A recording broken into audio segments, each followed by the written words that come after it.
As I sat, listened and watched U.S. Ambassador to the United Nations Samantha Power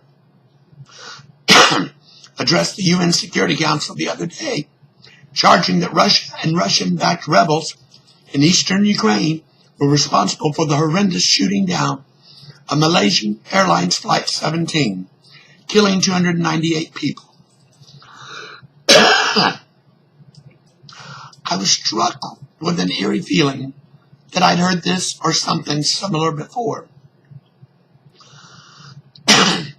From the remarks of some members of Congress from both sides of the aisle, there's a familiarity in those comments. Vice President Joe Biden, never one to shy from speaking his mind, seems to be talking in an uncanny manner of a former sitting vice president. The voice of Secretary of State John Kerry echoes in tone and manner one I have heard before from a previous Secretary of State. The press conferences of the White House and press releases have a strange resemblance to those I have heard and read before. Even the call to unite and hold accountable the perpetrators of the shooting down of Flight 17 by President Barack Obama stir memories of the call to arms of a former president. Difference is that this time around, the president is waning in popularity, both at home and in stature around the world. This time around, the majority in Congress are reluctant to do more. This time around, the majority of the public is skeptical and reluctant for the U.S. to do anything but bring the troops home. A recent poll conducted prior to the shooting down of Flight 17 had 67% of Americans saying this nation should limit its action to those that are clearly a threat to national security. Only 22% of Americans see the U.S. as a moral leader in the world. On Ukraine, 17% want more U.S. involvement to stop the aggression of Russia and its president, Vladimir Putin.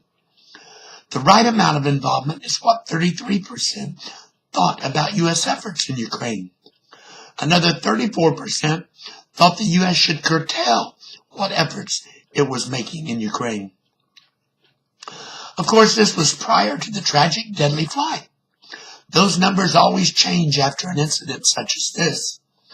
But will the numbers swing like a pendulum or be more incremental this time around? Maybe it is just me, but there's an aura of deja vu to all of this happening over the last few days. From the cornfield, as I sit here this afternoon, my concern is that perhaps once more we are in a lead-up to entanglement. What has come out of this seems to be a meeting of minds from both Republicans and Democrats, calling for the need for a leader on the world stage. A leader both sides say should be the president. The world is also looking for a leader. But this time, the world seems to be looking elsewhere to an Angela Merkel in Germany or David Cameron in Great Britain. Now is not the time to reassess. As people from both political parties are saying, now is the time to be firm, to stand tall, to not equivocate. I agree there is a need for more backbone and less quibbling when our bluff is called. But I do not want us in another entanglement which never truly benefits us.